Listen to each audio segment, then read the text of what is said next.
Hello, you're watching Shalom World News. I'm Katie Asco from Dublin, Ireland, and these are your latest headlines from around the world. Catholic bishops in the United States have urged believers to pray for the reversal of Roe v. Wade, which legalized abortion in all states in 1973. The call for prayer and fasting was given in a statement by Archbishop William Lori of Baltimore, who is the chair of the United States Conference of Catholic Bishops Committee on Pro-Life Activities. The statement was issued in response to the leaked draft opinion of justices in the federal Supreme Court case of Dobbs v. Jackson Women's Health Organization.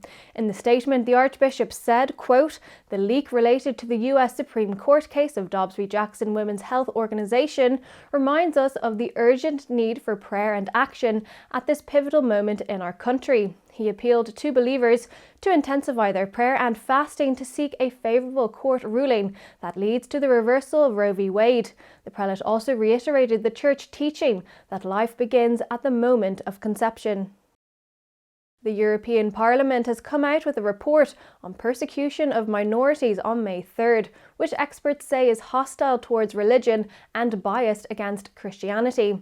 In the initial draft of the report, religion was mentioned as a human right, while in the one that was passed, it was cited as a threat to a free society. There were specific references made to Christian persecution and its extent in the first draft. However, the new text has deleted all but one reference to Christian persecution, including the killing of Christians in the Middle East and Africa.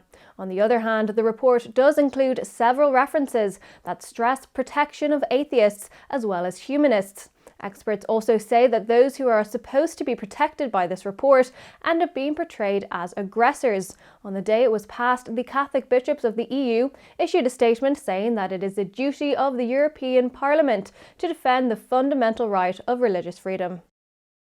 In the Holy Land, thousands of Catholics belonging to different rites took part in the annual procession in honour of Our Lady of Mount Carmel after a gap of 2 years. Believers walked for 2.5 kilometres from the Latin parish of St. Joseph to the Stella Maris Carmelite Monastery on Mount Carmel on Sunday, May 1st. They were accompanied by scout teams from across the country. While marching, they recited prayers and sang hymns. The traditional procession has been taking place since the end of World War I.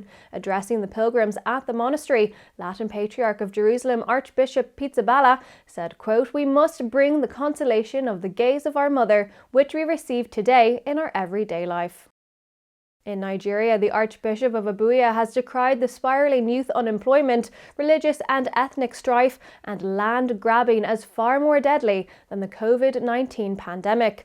Archbishop Ignatius Kaigama was speaking at the opening of the 4th Plenary Assembly of the Reunion of Episcopal Conference of West Africa in the capital Abuja.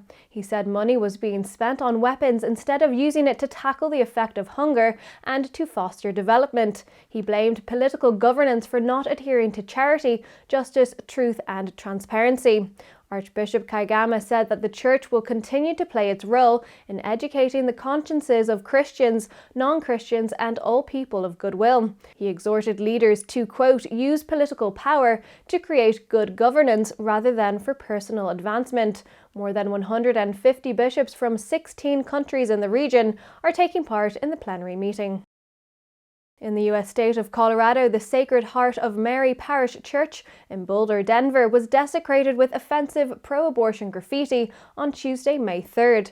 The incident occurred following the leaked draft opinion from the United States Supreme Court, which was made public on May 2nd, implying that the court is set to overturn Roe v. Wade, which will allow individual states to limit or prohibit abortion. Several pro-choice slogans were spray-painted on the door, walls, statues outside, and a white pickup van parked on the premises of the church. Decrying the vandalism, Mark Haas, a spokesperson for the Archdiocese of Denver, stated, "Once again, a parish community showed up for a morning mass and had to walk in and witness that their parish had been targeted. It is the second time that anti-church and pro-abortion advocates have defaced the church in 8 months, as there was a similar attack in September last year." The Boulder County Sheriff's Office was dispatched to the scene to investigate the incident. As Russia steps up its attack on the Azovstal steel factory in the port city of Mariupol, President Zelensky has called for a prolonged ceasefire to evacuate more civilians who are stuck there, stressing the need for a truce for about 200 civilians, including children, who are hiding in the plant's underground bunkers. Zelensky said it is vital to get them all out.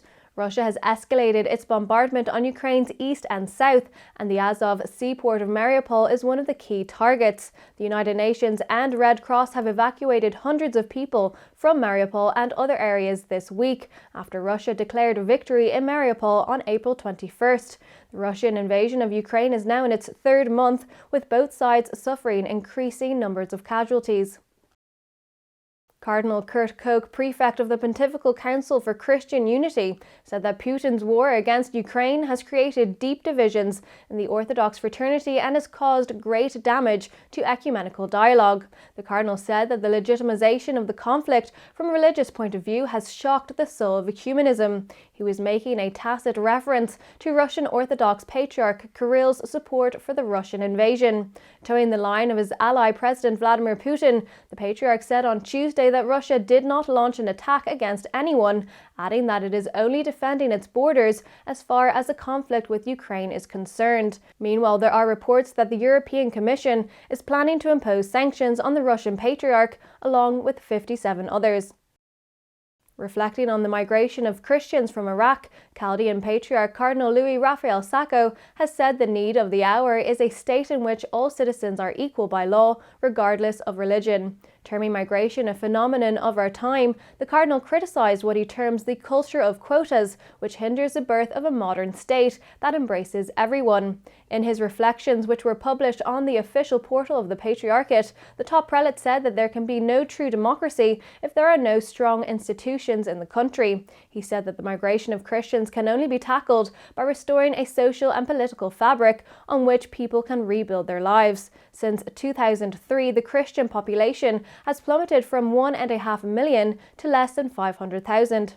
Those are your latest headlines. Do join us tomorrow and visit swnews.org for more updates. Shalom.